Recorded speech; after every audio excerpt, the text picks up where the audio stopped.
Hola, buenas tardes, buenos días.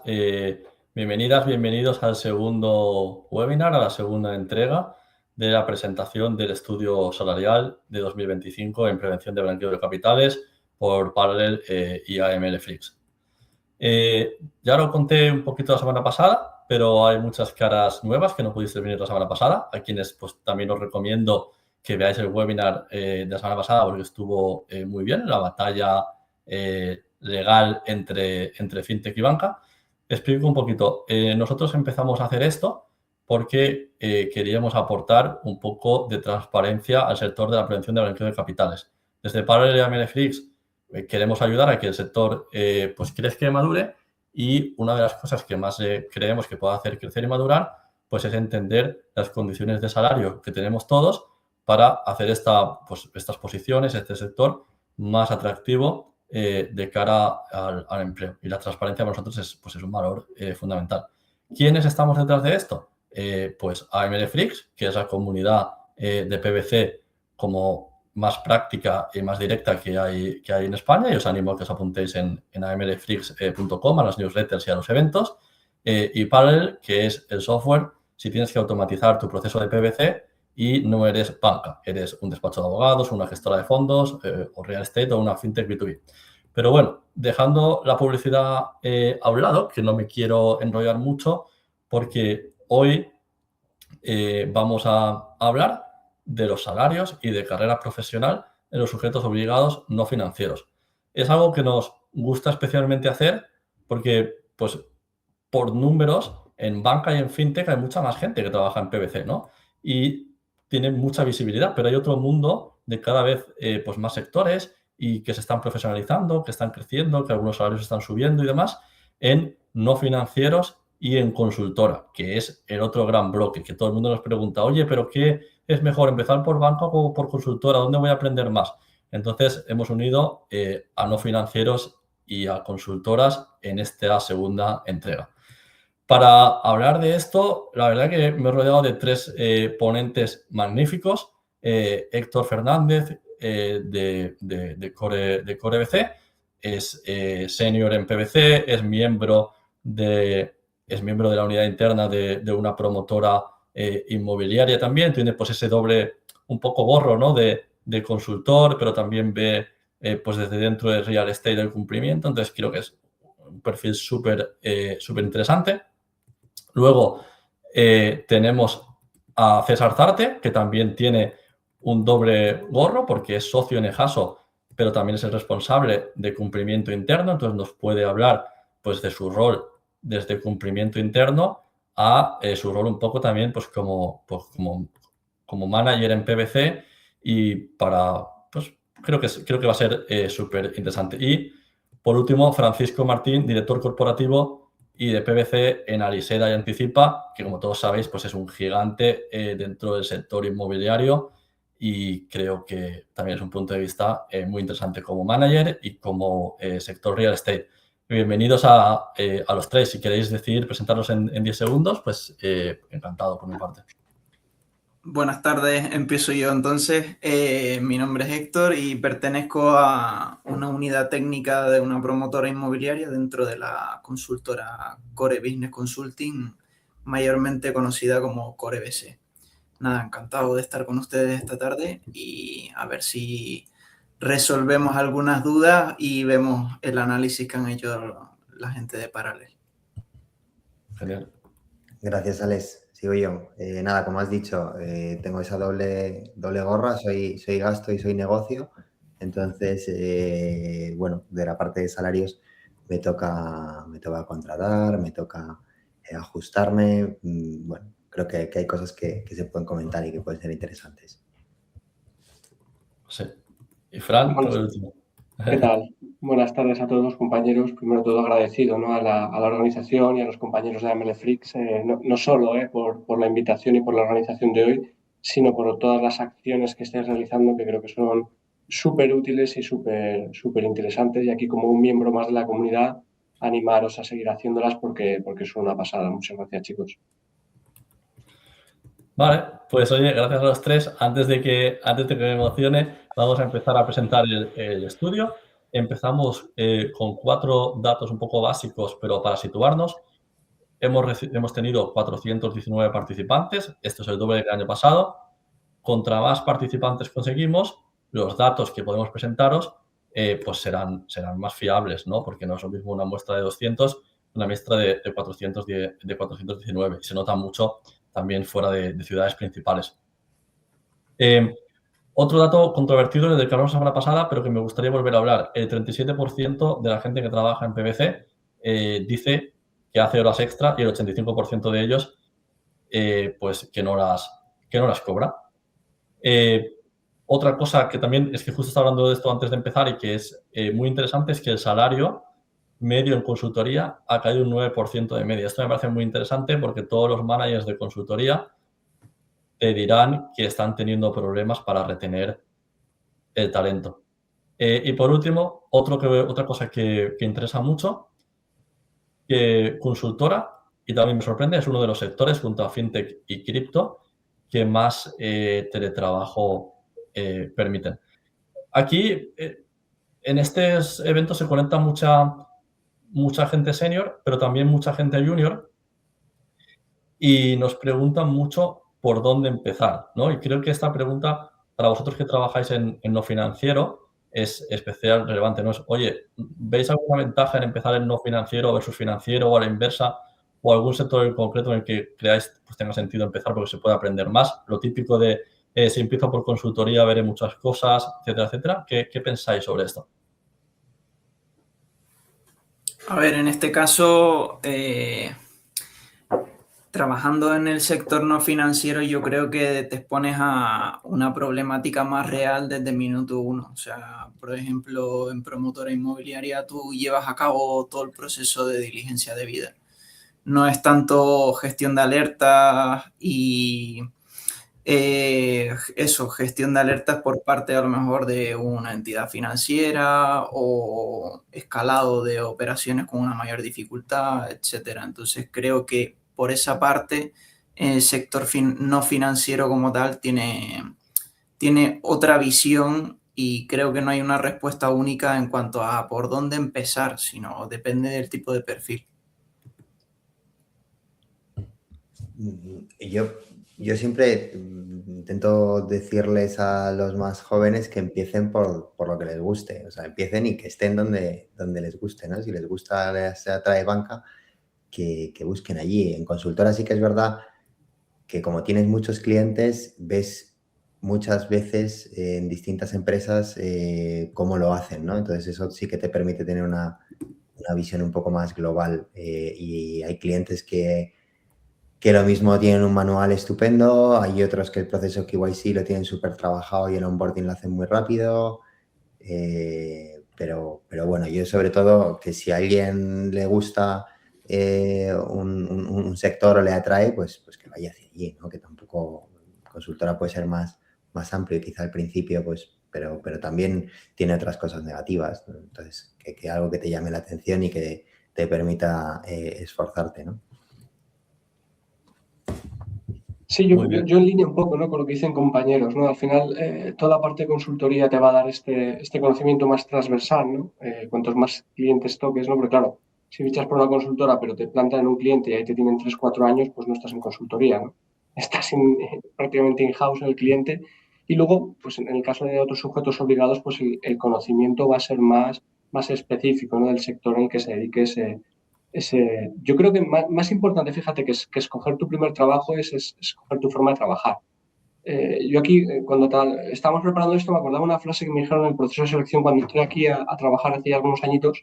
Me dijeron, bueno, tú vienes de banca, tú, claro, sector inmobiliario no lo tocas, ¿no? ¿Qué vas a hacer? ¿Vas a estar perdido? ¿Qué va a ser de ti, no? Y quizás con un puntito de arrogancia y viéndolo ahora con perspectiva, yo les dije, mira, yo lo que sé es PwC. Yo me puedes llevar donde quieras, me puedes llevar un sujeto obligado a otro porque yo he creado una base de conocimiento, un hábito de trabajo que me permite con cierta aclimatación trabajar en cualquier sitio, ¿no? Entonces, quizás sea más poner el foco en crear una buena formación, un buen hábito de trabajo, de estudio, y entonces te vas a poder mover con facilidad, ¿vale? Y no te va a condicionar tanto tu empleador. Sí, y también es importante eso, ¿no? De que, por ejemplo, quizá en consultora no es tan importante si consultora sí o no, sino también el equipo, ¿no? Porque es importante pues ver si vas a estar solo en un cliente y vas a hacer una cosa muy específica para un banco, pero estás en una consultoría, o vas a poder ver múltiples cosas y demás. Entonces, ahí completamente de acuerdo. Antes de entrar en las condiciones de trabajo, me gustaría recordar una cosa que se me ha olvidado, y es que, como siempre, ya sabéis que los webinars de AMLFlix están abiertos a preguntas y que al final de todo pues nos quedaremos respondiendo vuestras preguntas, y hemos reservado un ratito para resolver las preguntas. Ahora sí, ahora vamos a hablar de condiciones salariales, y aquí vamos a hacerlo, pues vamos a hablar de dos cosas: del teletrabajo y posteriormente de horas extra. Sobre el teletrabajo, a mí me gustaría destacar dos datos, ¿no?, que son dos extremos. Por un lado, y eso también me ha sorprendido, y es que consultoría de todos los sectores, financieros y no financieros, es uno de los que más teletrabajo tiene. Y esto me sorprende, la verdad, es el 33% con el teletrabajo remoto, o sea, total o parcial. Y luego lo contrario, ¿no?, que más de un 90% de la gente del sector del juego va a la oficina al menos un día a la semana, pese a ser un sector muy online. A mí me gustaría preguntaros, ¿no?, sobre todo yo creo que hay una generación que ya no nos gusta tanto, o no les gusta tanto ir mucho a la oficina. Si creéis que, o sea, si yo tengo que ir a buscar trabajo hoy en PwC y quiero que sea un poco remoto, ¿tiene más que ver el sector, la función? ¿Qué opiniones tenéis sobre esto? A ver, en mi opinión, creo que varía bastante en cuanto al tipo de proyecto y, en este caso, al grado de confidencialidad de la información. O Ajá. sea, ahí creo que está un poco el punto diferenciador en cuanto a cómo funciona el cliente y cómo llevas a cabo esos procesos de diligencia debida, auditoría interna, experto externo, etc. Yo permito una parte de teletrabajo. Creo que Ajá. es muy bueno tanto estar en la oficina como estar donde quieras estar. Para hacer determinadas cuestiones quizás estás mejor desde casa, y otras necesitas el contacto con los clientes. Y no sé, ese dato ahí de consultoría, lo mismo, no creo que en despacho consultora seamos los más modernos, ni mucho menos, como decías. Puede tener que ver quizá también con perfiles externalizados, que comentaba antes Fran, que lo mismo pues no están en la oficina, pero tampoco en cliente. Bueno, no creo que seamos más, que valoremos más yo lo intento, y con mi equipo sí que tengo esa parte de trabajo presencial y trabajo remoto, de una forma bastante flexible. Pero es verdad que el sector todavía es tradicional, ¿no? Es la sensación que me da a mí. A mí me gustaría preguntarte, César, y aquí ya empezamos a AMLFlix tal, ¿no?, que tengo que ver un poco, ¿cómo crees que, me ha venido ahora a la mente, cómo que te afecta esto con los juniors a la hora de las formaciones? O si crees que te afecta, no sé si es algo que has pensado. Sí, mira, con nuevas incorporaciones, por ejemplo, yo intento que el primer mes pisen la oficina, si no son todos los días, prácticamente todos. El día que no lo pisen, pues que haya un motivo, ¿no? Porque necesitan, bueno, pues esa parte de formación, de conocer el equipo, de conocerse, Claro. de conocer clientes, pero a medida en el que van pudiendo hacer el trabajo desde casa y van ganándose también la confianza de los compañeros,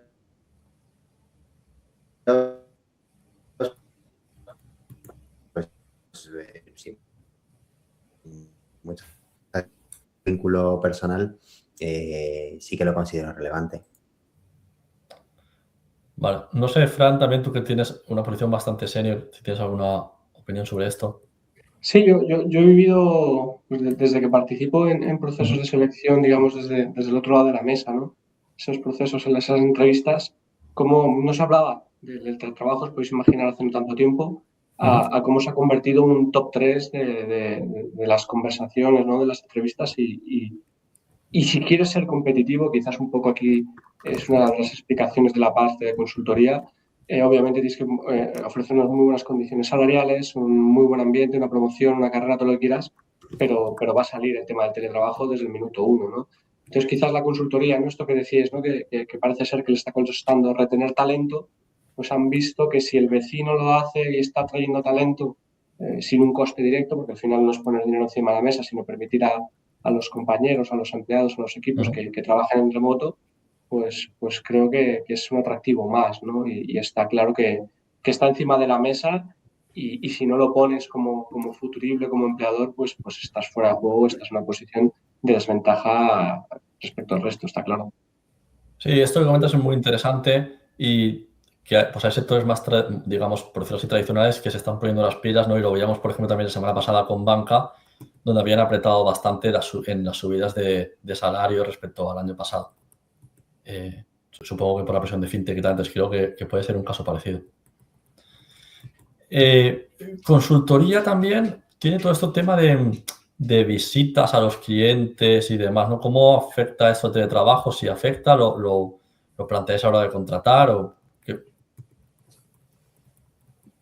De mi lado, yo creo que cada vez menos, ¿eh? O sea, cada vez hay menos reuniones presenciales con cliente y las que hay muchas veces son más comerciales que de trabajo, con lo cual son perfiles ya muy de socio o manager, los que viajan a cliente en auditoría. Así que es verdad que hay cosas que, bueno, hay parte del equipo que va más, pero ya se hacen también muy buena parte en remoto. Entonces, para mí no es una cosa que tenga en cuenta a la hora de valorar si puedo contratar a alguien o si puedo ofrecerle más o menos días en remoto, ¿eh? O sea, igual que tengo clientes en Barcelona, en Valencia o en Madrid, y ya no me desplazo como nos desplazábamos hace no tantos años. Sí.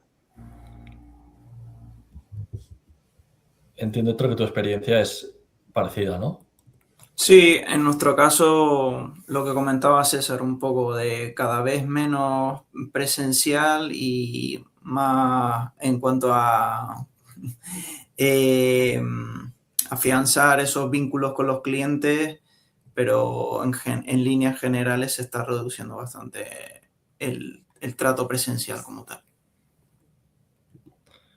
Vale, y ahora vamos a pasar, si os parece bien, a hablar de las famosas horas extra, ¿no? Que comentaba al principio que el 37% de los profesionales realizan horas extra y el 85% de ellas no las cobran.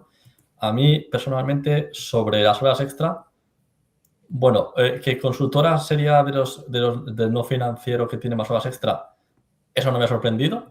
Lo de que real estate la acompañaría, pues eso sí me ha sorprendido un poquito más y quizá luego Fran y Héctor podéis incidir. Y otra cosa que es muy interesante es que mis amigos, los despachos de abogados, pese a que sí que tienen bastantes horas extra en lo que es el negocio, ¿no? Los abogados, no así en los que están trabajando de unidad interna dentro del despacho, ¿no? Y, bueno, es interesante, ¿no? César, quizá tú tengas más visibilidad sobre esto y no sé si crees que la cultura cambia un poquito en un despacho según si estás de cara afuera o de cara adentro. Tú que tienes tantos gorros, no sé qué nos dices sobre esto.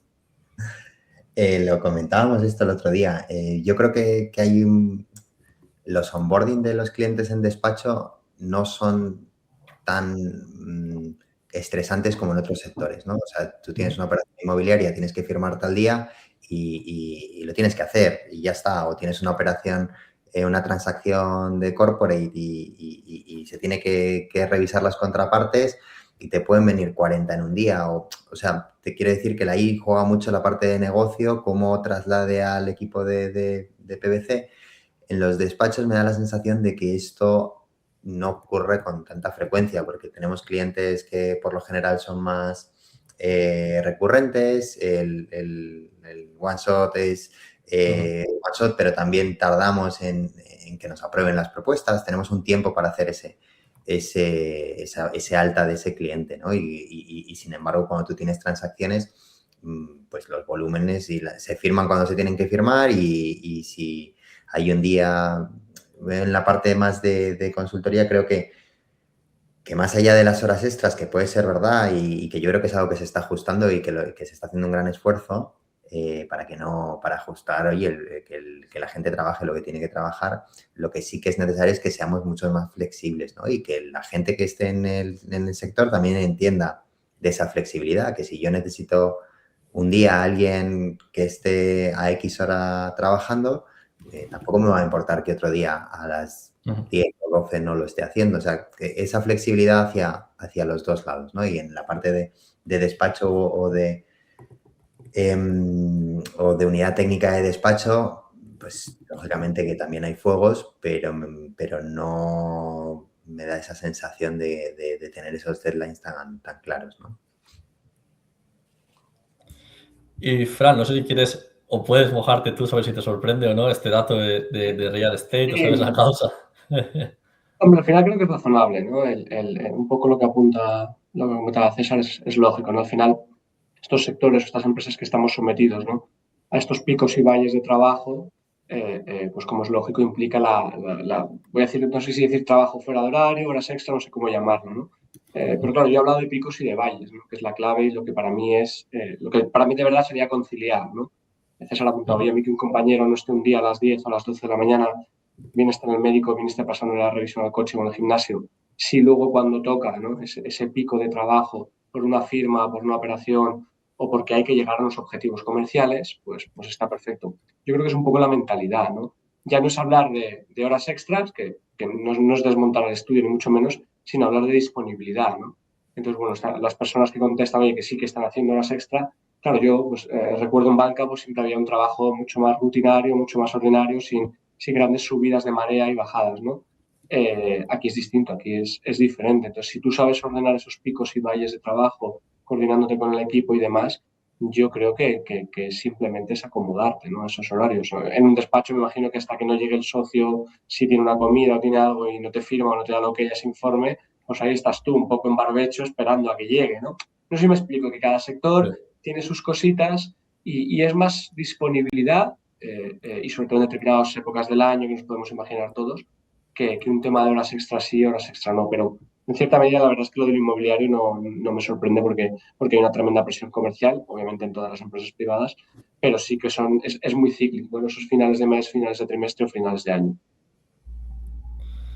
Sí, y aquí me gustaría saber un poco vuestra opinión. Quizá, Héctor, tú no, también estás en consultora. Si crees que este dato sobre consultoras está muy influenciado por las Big Four o también tú crees que se extiende al resto de consultoras boutique o más pequeñitas.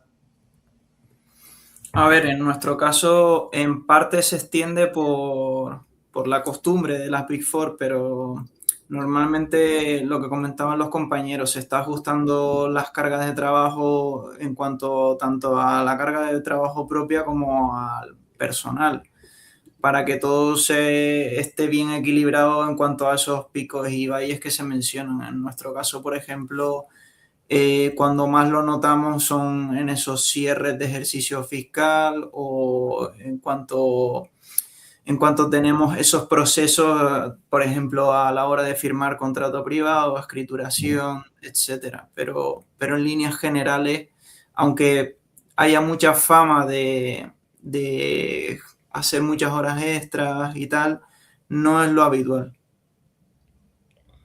Vale. No sé si no quieres añadir nada más sobre esto.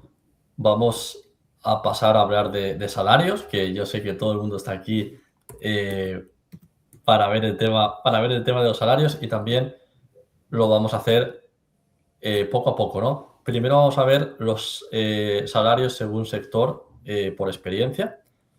Aquí en las dos primeras columnas podemos ver a los no financieros. Lo que vemos y que es interesante es que son superiores los salarios en el no financiero a banca en prácticamente todas las posiciones. También es interesante que hay una especie de techo, ¿no? En la parte de los managers y tal, pues sí que hay un techo donde la retribución es mínima la diferencia y ahí en banca sí que se va más hacia arriba y yo creo que esto empuja un poquito las medias de banca hacia arriba, que es algo que también comentamos la semana pasada.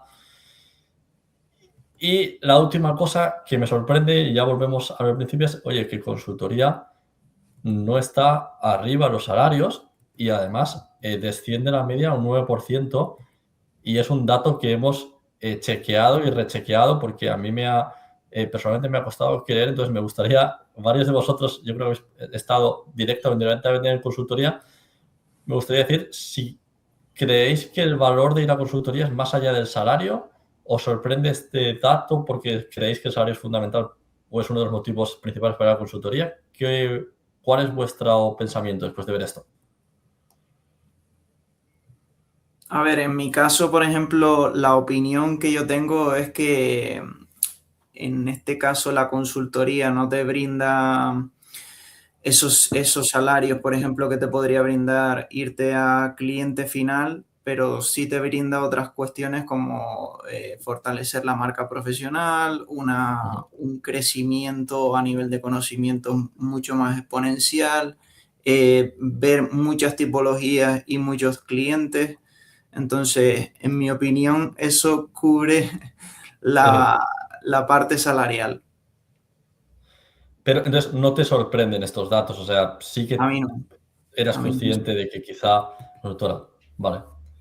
César y Fran, si queréis aportar algo más, si os queréis mojar, a lo mejor no, feel free, ya sabéis. No, yo de la parte de consultoría sí que, a ver, me sorprende. No me sorprende porque creo que hay muchos actores muy distintos, ¿no?, dentro de consultoría. O sea, tenemos por un lado las Big Four, luego hay despachos profesionales que hacen servicios de consultoría y luego hay consultoras boutique, otras más pequeñas, otras más grandes. Los servicios se cobran de manera muy, muy diferente. Unos van mucho más a volumen, otros más. Entonces, claro, eso afecta mucho en los salarios. O sea, si tú facturas a un determinado importe, pues te vas a poder pagar a un determinado importe. Y si tus servicios son muy, muy baratitos, pues no los vas a poder luego pagar a tu gente correctamente, ¿no? Salvo que hagan unos volúmenes impresionantes, ¿no? Entonces, bueno, yo creo que es el reflejo de lo que es el sector, ¿no?, que también está evolucionando y se está profesionalizando, ¿no? Entonces, a medida de que haya servicios de mayor calidad y se cobren mejor, pues se podrá pagar mejor. Yo no creo que están un poco bajos lo que aparece ahí con respecto, por lo menos, a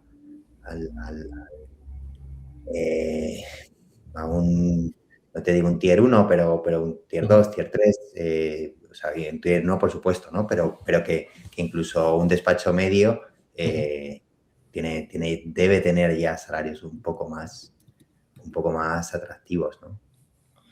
Aquí recojo un poco el guante, quizá una sugerencia de mejora para el estudio en el caso de las consultoras es cuando la persona responda, preguntarle por el tamaño de la consultora para poder filtrar mejor, ¿no? Para ver si algunas consultoras pequeñitas, o sea, hay muchos consultores de consultoras pequeñitas que están haciendo bajar la media, ¿no? Para entender mejor la muestra y poder dar más fiabilidad. Entonces aquí sí que recojo el guante para tener mejores datos el año que viene. Y esta es la gracia de hacerlo año tras año, ¿no? Pues que cada año se pueden ir mejorando cosas.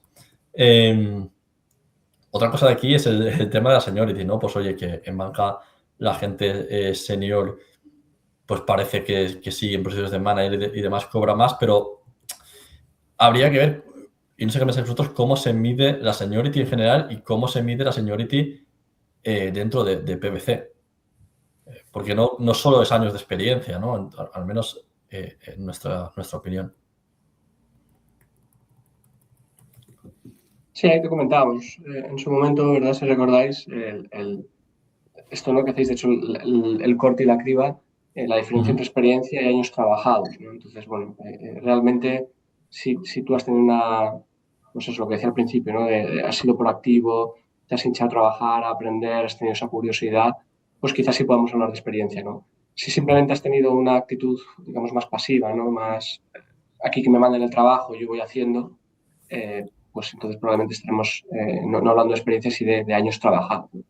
Bueno, es ese matiz, ¿no?, que yo quiero siempre hacer, ¿no?, cuando me siento a hablar con un compañero, con un futurible, oye, ¿qué has hecho? ¿Cómo lo has hecho? ¿Qué cambios has visto, ¿no?, desde el día 1 hasta aquí, ¿no?, después de 1 año, 2 años, 5 años trabajados, en qué has mejorado procesos, qué inquietudes has planteado, qué mejoras has propuesto. todo esto creo que es lo que diferencia la experiencia de los años trabajados.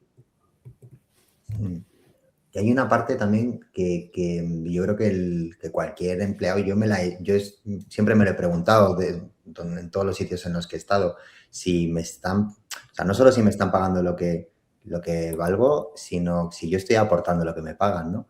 Entonces, si tú de alguna manera te puedes sentir mal pagado, pero luego haces un ejercicio de sinceridad y dices, oye, pues al cabo de mi día, ¿qué hago, no? ¿Qué estoy aportando donde esté? En empresa, en despacho, en consultora. Pues ese ejercicio también te puede servir para decir, pues lo mismo tengo que pedir un aumento o no, o tengo que cambiar de empresa porque si no estoy contento con lo que estoy haciendo, lo mismo no es que tenga que pedir aquí un aumento todos los años, es que tengo que salir para buscar otro sitio en el que tenga un mayor crecimiento. Entonces, los salarios creo que y cada vez más van a tender a valorar lo que cada uno de verdad, el valor que da cada uno, cómo mejora, pues unos serán en las relaciones con clientes, en las relaciones con negocio o en las relaciones, no sé, o sea, habrá muchas cuestiones a valorar que también luego se deban reflejar en ese salario, ¿no? Y no por el hecho de cumplir años en una empresa, pues ya tengo que ir subiendo lo que decía Fran, ¿no? Oye, pues cada año pues, y tantos, pues oye, pero tú... Como el ejército, ¿no? Oye, mira, tengo aquí un trienio, tal, oye, aquí, ¿dónde está lo mío, no? Pero esta mentalidad, ojo, que muchos la tienen o la tenemos más o menos, oye, que aquí hay un borrón que lleváis 3 años sin subirme, hombre, igual es porque llevas 3 años haciendo lo mismo de la misma manera, ¿no? Pues subimos IPC y tan contentos, ¿no? Pero es verdad que estos datos, incluso aquí hay una cosa que no me habéis llegado a comentar, pero creo que es clave, ¿no? Y me compensa ese ascender, que ya no es una subida salarial, ¿no? Porque viendo estos gaps, uno dice, ostras, pues igual hay algún salto que sí que compensa, pero yo creo que lo hemos visto que dices, pues igual no sé si ser manager con la responsabilidad, con lo que esto implica, la diferencia salarial a mí me compensa, ¿no? Bueno, es otro ejercicio un poco introspectivo, ¿no? Que cada uno debe de realizar, ¿no? Son situaciones curiosas, pero es una realidad, está claro. Lo que seguro, yo creo que aquí coincidiremos todos, es que los grandes cambios salariales, por decirlo de alguna manera, se producen con cambios laborales, es decir, cambios de empresa. Puedes tener 1 o 2 ascensos dentro de una misma empresa, pero al final tienes un techo.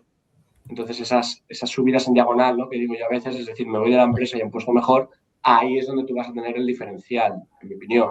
Mi experiencia no solo la mía, sino la que tengo con allegados y con gente del equipo que ha llegado o que incluso se han ido a otras empresas, ¿no? Sí, aquí creo también, por ejemplo, ¿no? Que es verdad que en PwC, que es un rol muy técnico, ¿no? De hard skills, al pasar a manager, podríamos hablarlo, ¿no? Con vosotros dos, el cambio debe ser brutal porque te requieres un montón de soft skills que probablemente no se te requieran para un trabajo de analista, por ejemplo, ¿no? Entonces que hay que ver si te compensa en muchos sentidos porque el trabajo va a cambiar bastante.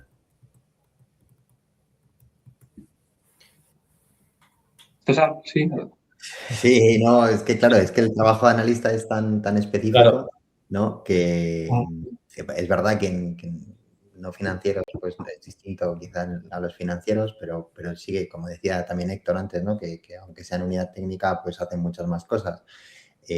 Pero los soft skills, incluso en cualquier otro sector, o sea, cuando vas ganando años, los tienes que se van valorando y va repuntando la gente que de verdad puede aportar ese tipo de cosas. Y el que se quiere quedar con su trabajo de analista, haciendo sus operaciones y tal, y oye, pues es totalmente válido y hay gente que es buenísima en eso y que no quiere más, ¿no?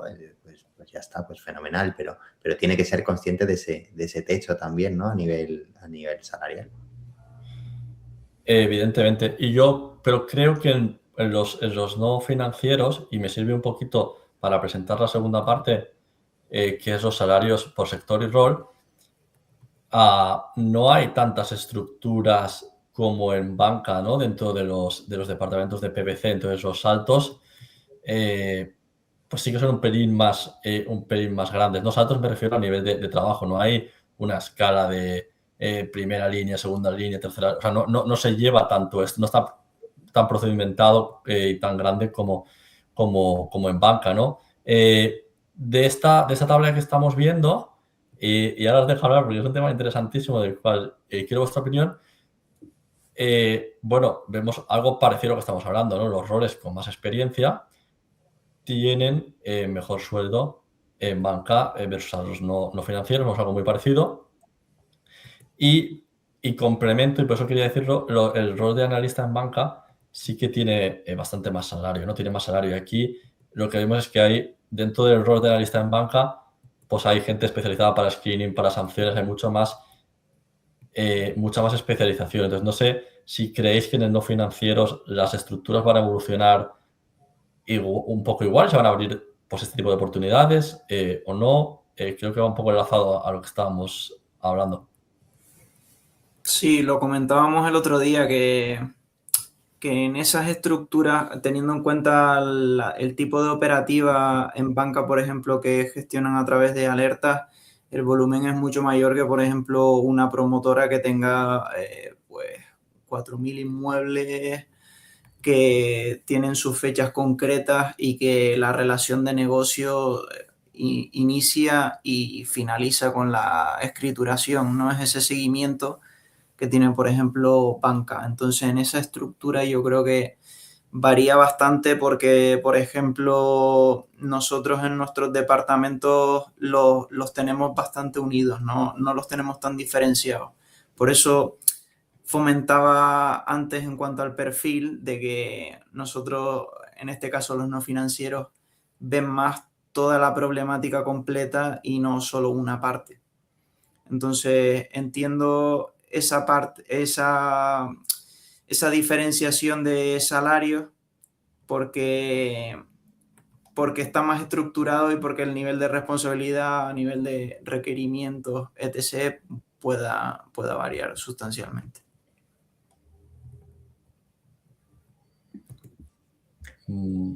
Yo Sí. por apuntar nada, 30 Sí, segundos. O sea, sí, totalmente de acuerdo. O sea, yo creo que nosotros en no financieros y en consultorías al final no tienes tanta especialización, al menos en el momento en el que no tienes que monitorizar, no tienes el monitorizar movimientos, pues el volumen es distinto, ¿no? Tienes esas operaciones y ya está, ¿no? Pero bueno, yo creo que se va tendiendo a la especialización y cuanto más trabajo haya y los sujetos obligados no financieros también profesionalicen su función de AML, pues poco a poco también las grandes empresas, seguro que pues manejan volúmenes muy grandes. Pues, oye, ya no es, para eficientar tienes que buscar la especialización también, ¿no? No lo sé. Sí, aquí es lógico, ¿eh? Al final, bueno, os voy a contar, ¿no? Al final, gran parte de la normativa está diseñada o redactada o se legisla para los bancos, vamos a decir, para las entidades financieras. Cualquier banco es prácticamente banco del IBEX, es más grande que todos los no financieros juntos. O sea, aquí también tenemos que saber, ¿no? el peso específico y también el peso relativo, ¿no? de estas grandes entidades en todos los sentidos. También en el ámbito profesional, si pescamos porque son cantera de estos bancos, estas entidades financieras en ocasiones, de los no financieros, pues como es lógico, te traes el conocimiento allí y lo que preguntabais, pues la respuesta es sí, es lógico que se vayan exportando los formatos, ¿no? Las organizaciones, incluso dentro del departamento, a los no financieros. Mi deseo, que los no financieros seamos originales, reconozcamos nuestra propia naturaleza, nuestro tipo de negocio. Es que claro, es que dentro del no financiero, pues leos, ¿no? Los sujetos obligados que caben y pretender hacer un departamento tipo, pues es imposible, es prácticamente imposible. Pero incluso dentro me voy a lo mío, las inmobiliarias. No me imagino algo más heterogéneo que el sector inmobiliario en España, que es un API en una esquina o somos nosotros con la facturación que tenemos. Me refiero, hay que darle, ¿no? Forma a los departamentos, hay que darle forma a los puestos y entonces lo que dice César es lógico, ¿no? Poder aprovechar cómo puedes eficientar tus procesos, todo. Si al final lo que haces es heredas el organigrama de una unidad técnica de un banco, pues igual para empezar te sirve, ¿no? Pero luego hay que adaptarse, ¿no? Y si no nos adaptamos, luego no nos quejemos es que nos tratan como bancos, oye, es que haces tu trabajo como un banco. Es que yo estuve ahí 10 años y pues no he pensado en qué es mejor, ¿no? ¿Qué traje le tengo que hacer a mi sujeto obligado a mi empresa, ¿no? Yo abogo porque cada uno hagamos nuestro departamento con nuestras necesidades y luego le pongamos el título o le pongamos la firma a cada empleado la que necesitemos, dependiendo de las tareas que realiza. Sí, supongo que el PPC es un tema también de confianza y de seguridad, ¿no? Y entonces pues se replica en estructuras que ya están probadas frente al regulador o que más tradicionales porque a la gente le cuesta más arriesgar, ¿no? Lo que yo no veo tan claro es esto de... O sea, yo no veo tan claro que los equipos vayan a crecer mucho. O sea, sí se van a profesionalizar, pero vayan a poder crecer mucho porque por mucho volumen que tengas, pues por ejemplo, no sé, en real estate, el Tufran, por ejemplo, pues el volumen siempre va a ser una infinísima parte de lo que tenga la banca, ¿no? Entonces, no soporta ese tipo de estructura. Sí que quizás hacen falta más perfiles, pero no creo que soporte el mismo tipo de estructura, ¿no? Entonces, te obliga un poco a hacer otras cosas, ¿no? Aquí el organigrama, perdón, no digo en mi compañía o en el sistema, perdón, pero que creo que la clave es que el organigrama, aquí el papel todo lo aguanta. Yo me acuerdo, ¿no? Cuando hacíamos, nos hemos ido adaptando un poco en la empresa, necesidades, compra de carteras, etcétera, y te das cuenta, en nuestro caso, pues teníamos una estructura heredada de banca porque todos los que nos habían fichado veníamos de un banco. Prácticamente todos. Bueno, pues ya está. Entonces lo que hacíamos ahí, pues lo trajimos aquí, lo que sabíamos y poco a poco lo fuimos adaptando. Hasta que un día llegamos, nos sentamos y, oye, mira, aquí es que vemos que hay dos grandes bloques de trabajo, de actividad. Una pata tecnológica, pues es que esta herramienta funcione, que se desarrolle, las alertitas, todo esto. Y aquí hay otra pata que es el análisis. Ya está. Pues es así. Analizamos operaciones y para analizarlas nos damos, que no digo que sean estancos o que no se relacionen, ¿no?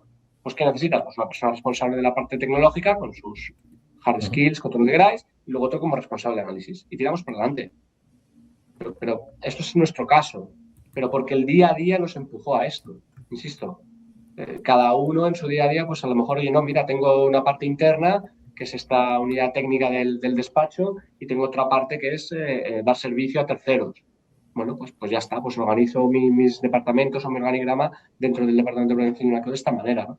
Pero lo que no podemos, en mi opinión, es artificialmente generar organigramas o estructuras tremendamente rígidas porque en el banco que yo trabajaba estaba así y como el supervisor daba el ok, pues aquí seguro que también funciona, ¿no? Porque fuerza y genera, rompe las posibles sinergias que tienes dentro de un departamento.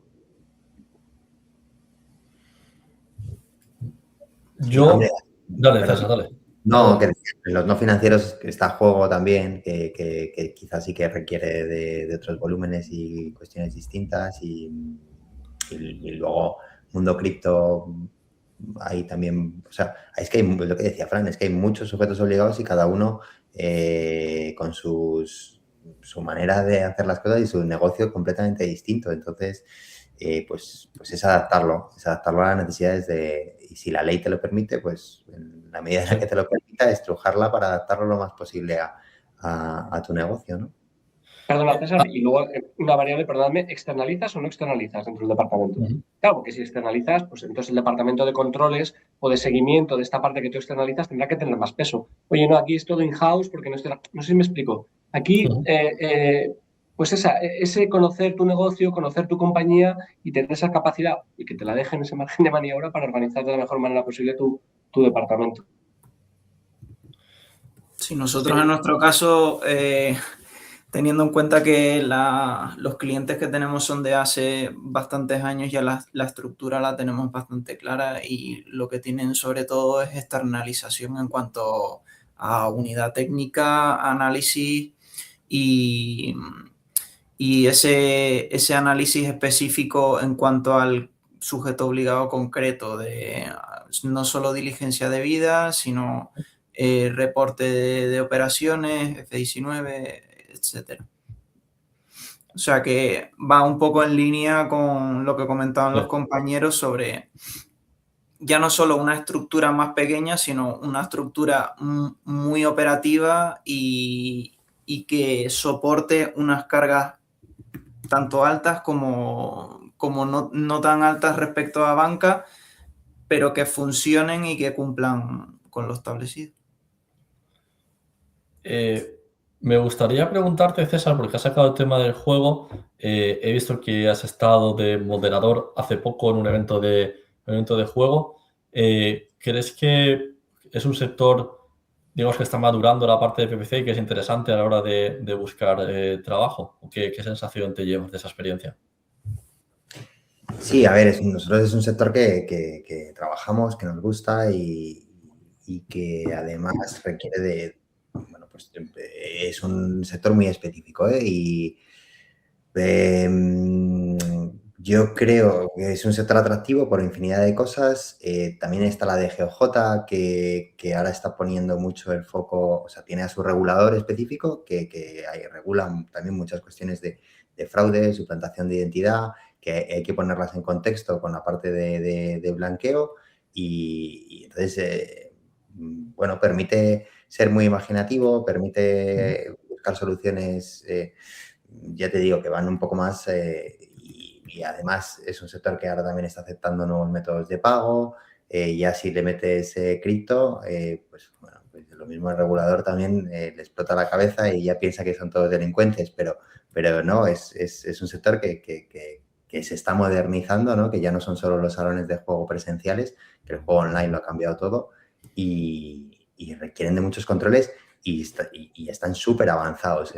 Pues, los operadores de juego están súper avanzados desde un punto de vista de digitalización de controles, tanto en videoidentificación como porque va a su negocio ahí, ¿no? Entonces, sí, a mí me gusta y creo que es un sector súper, súper atractivo. Sí, yo creo que de tus palabras me quedo con que hay muchos retos, ¿no? Porque una cosa que la gente nos pregunta mucho en los eventos de Netflix y demás es, pues, hay una posición con un buen salario, pero hay muchos que es el reto, ¿no? Es una posición, pues, hay muchos abogados, hay gente que no, pero gente, pues, intelectual, ¿no? Que le gusta el reto. Entonces, yo creo que de tus palabras me quedo con eso, que hay reto y ya si le mezclas la parte de cripto, pues hay un reto enorme. Viendo estos datos, ¿no? Si yo trabajase en uno financiero, tuviese 3 o 4 años de experiencia, pues diría, hostia, pues si quiero crecer en salario, me tengo que hacer manager. Si quiero cobrar más o me tengo que ir a banca, ¿no? Pero a lo mejor no quiero. Y aquí, bueno, a mí me gustaría hacer una pregunta un poco polémica, si creéis que todo el mundo está preparado para ser manager, o qué tendría que preguntarme yo si soy un analista senior y tal, y digo, hostia, pues quiero ganar más dinero, quiero seguir en los financieros, no quiero ir a banca, quiero ser manager, ¿qué me tengo que plantear? Voy yo, si queréis. Vale. Pues, en mi opinión, Sí, todo sí. el mundo puede llegar a estar preparado. O sea, me refiero, yo creo que no vamos a descartar a nadie, ¿no? De saque. Absolutamente todo el mundo puede. Lo único que debes de ser consciente, ¿no? No sé si decir el esfuerzo, que esto suena muy de galleta, ¿no? De estas de restaurante chino, de consejos, el esfuerzo, el sacrificio y tal, pero es que es una realidad. O sea, al final, llegar a esta pirámide organizativa y seguir avanzando pantallas y tal, pues requiere el esfuerzo del que hablábamos antes, ¿no? De ese trabajo de calidad, de esa paciencia en muchos casos, que a veces también la perdemos, y luego saber que implica sacrificios, ¿no? Eh, por leer datos, ¿no? Hablábamos, oye, es que queremos teletrabajo y que me paguen como en Madrid o en Barcelona para poder irme a Ciudad Real, con todos mis respetos, digo Ciudad Real como cualquier otra capital de provincia, y ya se está viendo, sobre todo en el mundo anglosajón, que las empresas le están dando la vuelta a esto también, ¿no? Entonces, tenemos que saber qué estamos dispuestos a sacrificar.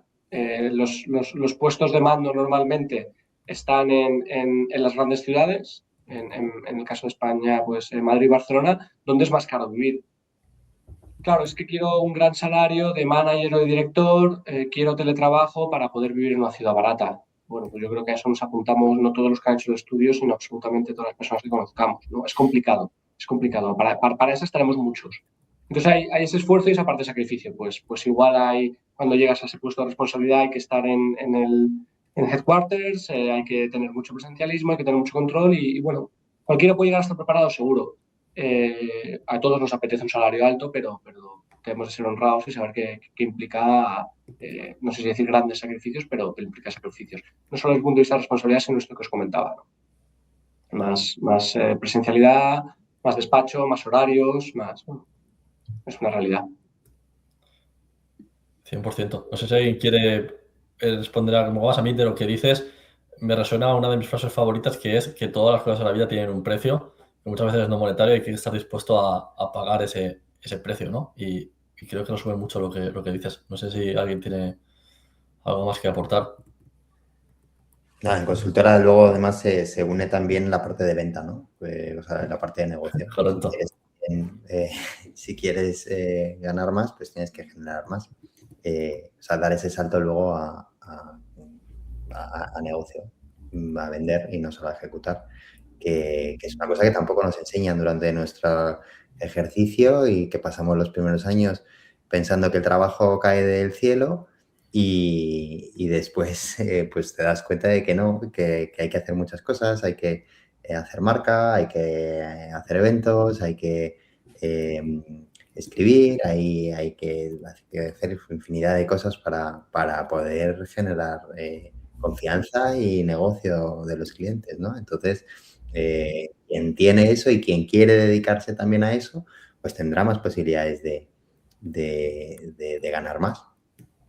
Mira, Dentro de Perdona, digo, un poco en broma, pero un poco en serio, podemos incluir, ¿no? Para el estudio del año que viene os propongo la labor de embajador, ¿no? Aquí de embajador de tu Sí. firma, ¿no? Que es un poco, pero es una realidad, ¿eh? Sí, Ya, sí. ya no solo de cara a un supervisor y demás, ya no, sino, oye, estos eventos, ¿no? Que tú comentas, estos artículos, este trabajo que hay que hacer en LinkedIn, ¿no? Cuando llegas a cierto nivel, Sí.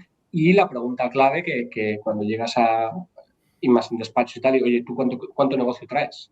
O sea, vamos a sacar el Excel y que está muy Sí, bien sí. todo esto, pero aquí va de retorno, ¿no? Un poquito de ROI. ¿Cuántos clientes has traído tú y qué peso tienen, ¿no? En nuestra facturación? Habéis dicho dos palabras que no quiero dejar pasar por alto, que es ejercicio y despacho, ¿no? Y una de las cosas que también nos preguntan mucho es hasta qué punto es importante la carrera de Derecho para ejercer en PC. Mira que, o sea, sé que César es abogado porque es socio de un despacho, pero Fran y Héctor no sé si sois abogados, ¿no? Entonces también un poco tener la opinión de los tres sobre esto. A ver, por lo que yo conozco, yo en mi caso hice AD y Derecho. Vale. Pero creo que al menos en análisis como tal es positivo tenerlo, pero no creo que sea totalmente obligatorio. Al menos el perfil que se busca de analista al menos es más un perfil más analítico que pueda tener en cuenta la documentación, que pueda realizar buenos análisis. Es verdad que luego al final siempre acudes a la ley y al Real Decreto y lo tienes que tener en cuenta para realizar esos análisis, pero no creo que sea primordial. César, tú como socio. Ay, No, dale, perdona. Fran, dale. No, Dale. que en mi caso me lo voy a tomar como un piropo. Eso de que no sabes si soy abogado o Vale. no, la verdad, me lo tomo como un piropo y me lo guardo. Yo también me lo tomaría. Sí, desde luego. Pero es curioso porque aquí, bueno, en mi departamento siempre hemos tenido un poco la broma, ¿no? De los Montaigne y los Capuleto, ¿no? Los que estudiaron Derecho de los que no lo estudiaron, ¿no? Normalmente gente de ADE, de Económicas. Y ahora hay una tercera estirpe, ¿no? Que es toda la gente que está muy más focalizada en la parte tecnológica, ¿no? Que al final yo creo que aunque no estén en tu departamento y estén en el departamento de tecnología, también son parte del tuyo, ¿no? Entonces tienes esos tres grandes grupos, estas tres grandes mafias, pero creo que no es necesario ni muchísimo menos, ni es imprescindible y creo que cada vez menos, de hecho, el haberte graduado, licenciado en Derecho, y sí que es verdad que hay una base normativa que es innegable, o sea, pero que es una base normativa, pues creo que la ley son 69 artículos, pues te los lees, te los aprendes y no hace falta haber estado 3, 4, 5 años en una facultad para interpretarlos.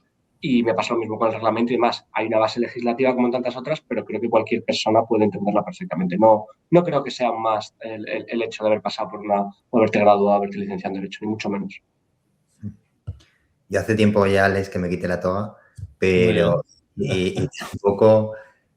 Y es que es eso, o sea, al final el equipo si es multidisciplinar, o sea, cada uno aportará lo que tenga que aportar. Lógicamente hay cuestiones jurídicas de fondo que si has estudiado Derecho, pues y luego, bueno, y límites también a la hora de prestar asesoramiento, ¿no? Que para los que debes ser abogado, pero en la labor de PVC hay muchas cosas, ¿no? Y no para todo hace falta ser abogado, ni mucho menos. A mí, yo me busco profesionales y que sean buenos en lo que hacen y joder, y si es un abogado que sabe un montón de tecnología y además ha estudiado la doble, bueno, o no la ha estudiado, pero sabe un montón de números, pues fenomenal, porque podrá aportarte muchas más cosas, ¿no? No, es profesionales y con el conocimiento que necesiten para lo que van a desarrollar. Es muy Bueno, curioso aquí, en mi caso, perdonad, el sesgo con el que, en el caso de analistas, que sí que traes en función de tu formación y tu experiencia profesional. O sea, aquí el abogado, ¿no?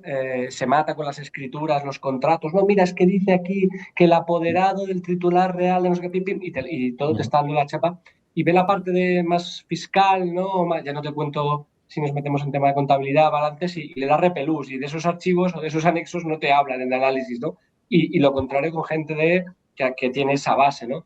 Y luego os cuento una cosa, y sobre todo para los que son más jóvenes, y aquí ya me pongo en modo abuelo cebolleta, y es que en PwC vivíamos de toda la gente rebotada de los departamentos de riesgos de los bancos.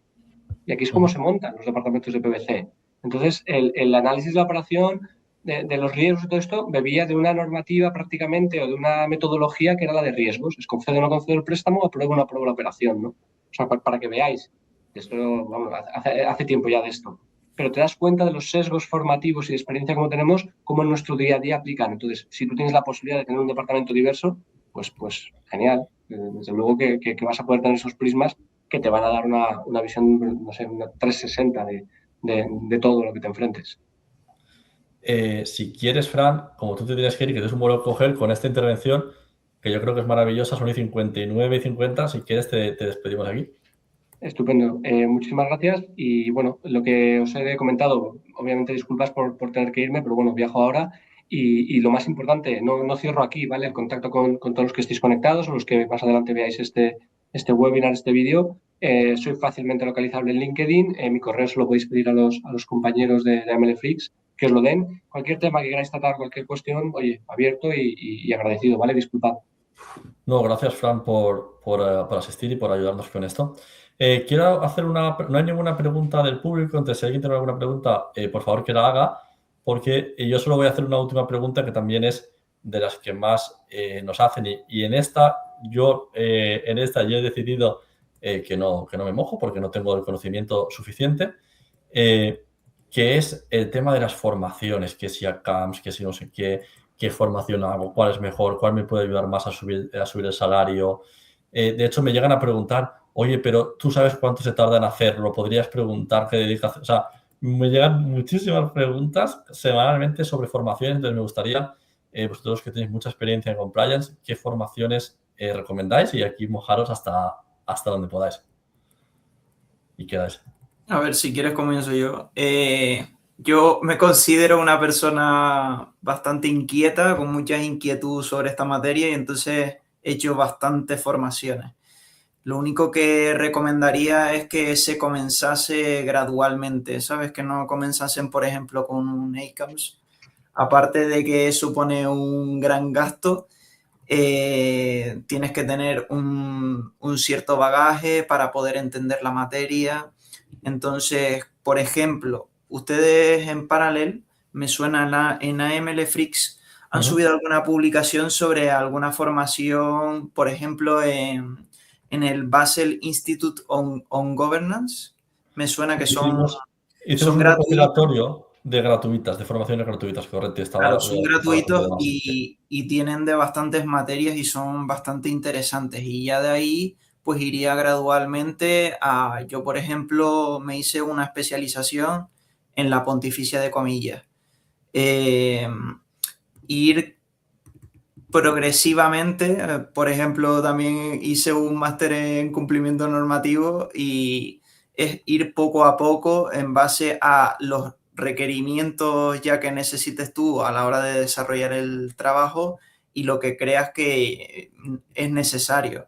Por ejemplo, el ACAMS está muy, muy interesante en cuanto a conocer todas las materias de PwC, ya no solo en análisis técnico y mitigación de riesgos, sino también a nivel normativo, a nivel de conocimiento de informes de riesgo, experto externo, etc. O sea que yo lo que recomendaría es ir de menos a más y intentar que la empresa también se involucre en la formación, que sería lo ideal, pero que si no, que si están convencidos que vale la pena, que asuman el gasto que supone, porque va a valer la pena en la mayoría de los casos. También tener en cuenta que algunas no son provechosas.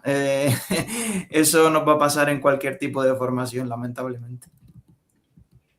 Sí, yo creo que es básico, ¿no? Hay que formarse y ya no solo aprendes con el día a día en el trabajo, sino que hacer formaciones y refrescar conocimientos es básico. A mí me pasa a veces cuando tengo que impartir algunos clases en algunos máster y tal, que luego resulta que el que más se está formando soy yo, porque soy el que tengo que volver a refrescar muchas cosas y eso en cualquier curso pasa. Luego hay que diferenciar también la búsqueda de las certificaciones de realmente formarte como profesional, ¿no? Hay veces que te puede interesar para ese salto el tener una certificación y bueno, pues de las más conocidas y hay otras veces que lo que quieres es adquirir un conocimiento específico en una cuestión concreta. Oye, pues si quiero saber sobre Travel Rule, pues lo mismo una certificación X no me va a servir, ¿no? Entonces, pues saber en qué me quiero formar, para qué lo quiero y en base a eso decidir. Y lo que ha dicho Héctor, no porque sean las más caras tienen que ser a veces las mejores, ¿no? Pero sí que diferenciar la parte esta de la búsqueda de las certificaciones por ir poniendo insignias ahí en tu CV, que a veces tampoco sirve para mucho. ¿Cuántas preguntas sobre formaciones y qué poco nos mojáis en las respuestas? Pero no, creo que está bien. Creo que habéis dado alguna pista interesante y Carlos ha publicado en los comentarios el enlace a las formaciones gratuitas de base que comentaba Héctor. Si alguien tiene alguna pregunta, es el momento ahora para hacerla, porque ya hemos acabado este segundo webinar de presentación. Mañana mandaremos el estudio. Pues espero que os guste y esperamos vuestro feedback, lo que os gusta, lo que no y lo que os gustaría que mejoremos para el año que viene. De hecho, pues este año ya hemos incorporado un montón de feedback que nos disteis el año pasado. Y además recibiréis pues esta grabación por si queréis volver a verlo o pasárselo a algún compañero. Veo que no hay ninguna pregunta. Entonces, pues Héctor, César, ha sido un verdadero placer hablar con vosotros y espero que os hayáis sentido a gusto en MLFlix y que hagamos más cosas juntos.